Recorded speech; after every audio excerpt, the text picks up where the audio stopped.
ہر باپ کو اپنی اولاد پہ ولایت حاصل ہے، لیکن ہر باپ معصوم نہیں ہے۔ اسی طرح اللہ کا ایک نظام ہے، اس نے جس کو جتنی جیسی چاہی ولایت دے دی۔ فقہا کو بھی ولایت حاصل ہے۔ اگر فقہا کو اب لوگ کہتے ہیں کہ فقہا کو ولایت صاحب کہاں سے آ گئی؟ ایک مثال دوں، بعض حضرات ایسے ہیں جو ولی فقیہ کی منزلت اور قدر تو نہیں کرتے، لیکن کسی نہ کسی مجتہد کی تقلید کرتے ہیں، اور وہ اپنا خمس جب نکالتے ہیں تو اسی مجتہد کو دیتے ہیں۔ عموماً بہت سے ایسے ہیں ولایت فقیہ کے قائل نہیں ہیں، مگر جب خمس نکالتے ہیں تو مجتہد کو دیتے ہیں۔ مال آپ کا، آپ نے خمس نکالا، یہ خمس اس میں دو حصے ہیں، ایک مال اللہ کا ہے امام کا، اور ایک سادات کا۔ فقیہ صاحب کو کہاں سے حق حاصل ہوا کہ آپ سے خمس لے کر استعمال کریں؟ جب پوچھیے گا تو وہ یہ کہیں گے کہ اللہ نے ولایت دی ہے، نبی امام نے یہ ولایت دی ہے کہ ہم آپ کے، یعنی یہ گارڈین شپ، یہ ذمہ داری، یہ عہدہ ہمیں دیا ہے اجتہاد و فقاہت کے نتیجے میں کہ ہم آپ سے مال لے کر اللہ کی مرضی کے مطابق اللہ کی پسندیدہ راہوں پہ خرچ کریں۔ تو کچھ لوگ بس اتنی سی ولایت کے قائل ہیں کہ آپ سے مال لیں اور اسے خرچ کریں۔ ایک دوسرا ہے جو اتنی ولایت کا قائل ہے کہ آپ کی تربیت کرے، ملک کا قانون بنائے، دشمنان اسلام کو جواب دے۔ معاشرے کی تربیت کرنی ہے نہیں کرنی ہے؟ اللہ کا ایک نظام ربوبیت ہے، اللہ کا ایک نظام تشریع ہے، اللہ کا ایک الہی نظام ہے۔ اس نظام کو پوری طرح اگر بنو امیہ نے نافذ نہیں ہونے دیا، بنو عباس نے نافذ ہونے ہی نہیں دیا، دوسروں نے نافذ ہونے نہیں دیا، تو آپ بھی نافذ نہیں ہونے دیں گے؟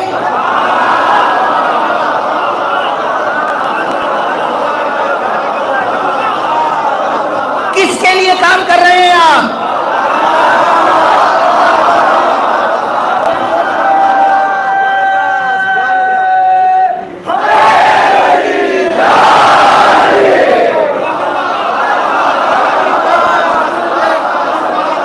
بنو امیہ پہ لعنت کرتے ہیں اور بنو امیہ کی پالیسی پہ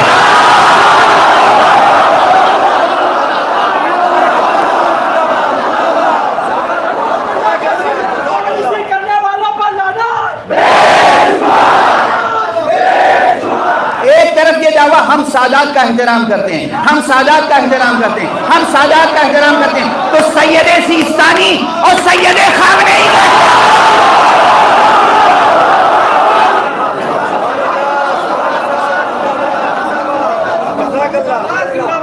نادانیوں کو مٹائیے، ناواقفیت کو دور کیجیے، جہل کو مٹائیے۔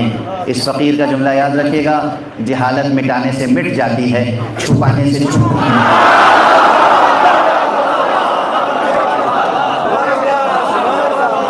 جہالت مٹانے سے مٹ جاتی ہے، چھپانے سے چھپتی ہے۔ جہالت مٹائیے، خدا کی خاطر اپنے مذمومہ دین و مذہب کا ایک تصور بنا لیا ہے۔ آپ نے ایک تصور بنا لیا، آپ کے جاہل آباء و اجداد نے ایک تصور دے دیا۔ وہ دین ہے؟ دین وہ ہے جو مصطفیٰ لائے تھے، دین وہ ہے جو مرتضیٰ لائے تھے، دین وہ ہے جو قرآن میں ہے۔ اور قرآن کی آیتوں کی تفسیر آپ کریں گے یا اہل بیت کریں گے؟ اور اہل بیت کی بتائی ہوئی تفسیر آپ سمجھیں گے یا علماء سمجھیں گے؟ یہ کون سی سازش ہے آپ کے ساتھ؟ یہ سمجھیں آپ کہ علماء بیزاری ہے، علماء بیزاری، یہ تو اچھا شگون نہیں ہے۔ عالم سے دشمنی، فقیہ سے نفرت۔ فقیہ کہتے کسے؟ فقیہ کہتے ہیں جو دین کی سوجھ بوجھ رکھتا ہو، دین کی سمجھ رکھتا ہو۔ تو فقیہ سے نفرت کے کیا معنی ہے؟ کس نے سکھا دی یہ نفرت؟ کون اس سے فائدہ اٹھائے گا؟ آپ کو تو کوئی فائدہ ہونے والا نہیں۔ جو لوگ فقہا سے نفرت رکھتے ہیں، مجتہدین سے دور ہیں، علماء سے دور ہیں، ان سے، اور جو لوگ لفظ مجتہد کے مخالف ہیں، وہ نہج البلاغہ کے تو مخالف نہیں ہوں گے نا؟ نہج البلاغہ کھولیے، پہلے ہی خطبے میں شروع کی 2 سطروں میں مجتہد کا لفظ ہے۔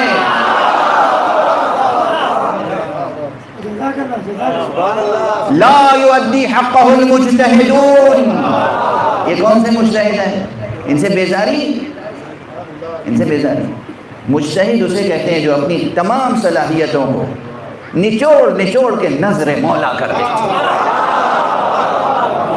دن رات ذہن کو نچوڑ دے، قلب کو نچوڑ، اپنی تمام صلاحیت ساری دنیا سے کٹ کے قال اللہ اور قال رسول اللہ کا بندہ ہو کے رہ جائے کہ سمجھیں کہ اللہ نے کیا کہا، سمجھیں کہ رسول نے کیا کہا، سمجھیں کہ اماموں نے کیا حکم دیا. اور پھر وہ عوام جنہیں معصوم کہتے ہیں کہ یہ ایتام آل محمد ہیں.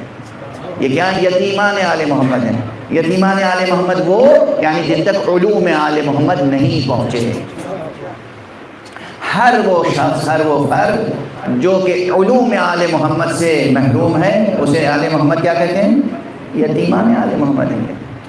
ان کی فکر کرنے کے لیے، ان کی سرپرستی کے لیے جو شخص اپنی پوری زندگی وقف کر دے، کوشش کرے، جد و جہد کرے کہ اللہ اور رسول اور ائمہ کا کلام سمجھے اور پھر آپ کو سمجھائے، اس کو کہتے ہیں مجتہد.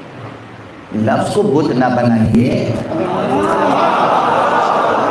صنم پرستی ہر شکل میں حرام ہے، وہ پتھر کا بت ہو یا لفظوں کے بت ہو.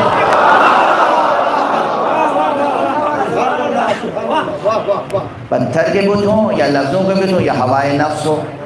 میں خدا کی قسم بہت سے لوگ تو یہ کہ میں کے شہید ہو جاتے ہیں. قتیل خودی، شہید خودی، شہید راہ خدا نہیں ہوتے، شہید راہ خودی. اپنی خودی قربان کریں. یہ جو گردن میں خم آ جاتا ہے نا، یہ جہل کی نشانی ہے، یہ نادانی کی نشانی ہے، یہ حماقت کی نشانی ہے، یہ سفاہت کی نشانی ہے. علم کے آگے ہمیشہ سر جھک جاتا ہے. اسلام نے جو نظام دیا ہے وہ یہ نظام دیا ہے کہ کوئی بھی عمل کرو مگر اس عمل کو انجام دینے سے پہلے اس عمل کو انجام دینے کا علم حاصل کر لو، تاکہ تمہارا وقت، تمہاری انرجی، تمہاری صلاحیت، تمہاری استعداد برباد نہ ہو جائے.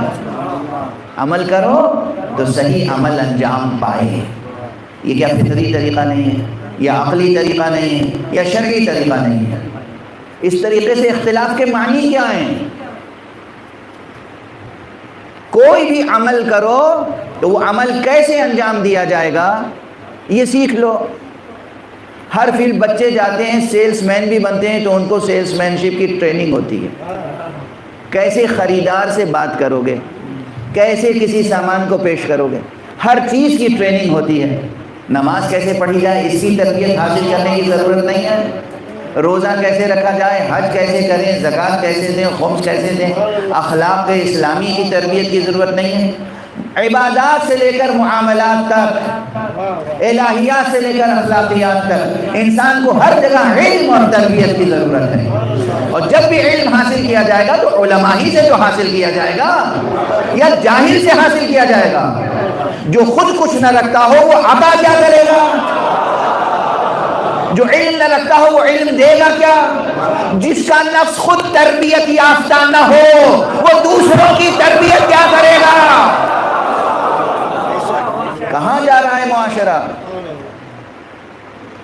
لب و لہجہ درست نہیں ہے، قرأت درست نہیں ہے، مخارج درست نہیں ہے، الفاظ درست نہیں ہے، محاورے درست نہیں ہے، مہذب لہجہ نہیں ہے، تہذیب کلام نہیں ہے، اور قوم کی تربیت کرنے چلے.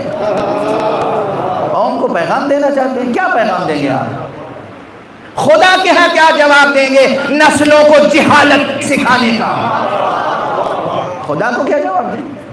مگر خوف خدا نہیں ہے. علی علیہ الصلاۃ والسلام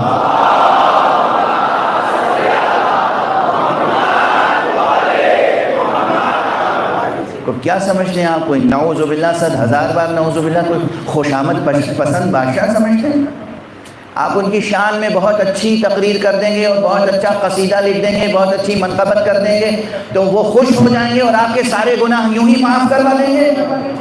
خود ان کے بتائے ہوئے راستے سے انحراف کیا تو علی عادل امام کا نام ہے. خدا سے پہلے علی سزا دیں گے. یقین ہے نا کہ علی قسیم نار و جنت ہے، جنت دینے والی جنت میں اور جہنم میں بھیجنے کی یہ تقسیم کی یہ فضیلت یہ اختیار اللہ نے علی کو دیا ہے نا، تو علی کے راستے سے انحراف کرتے ہوئے خوف نہیں آتا؟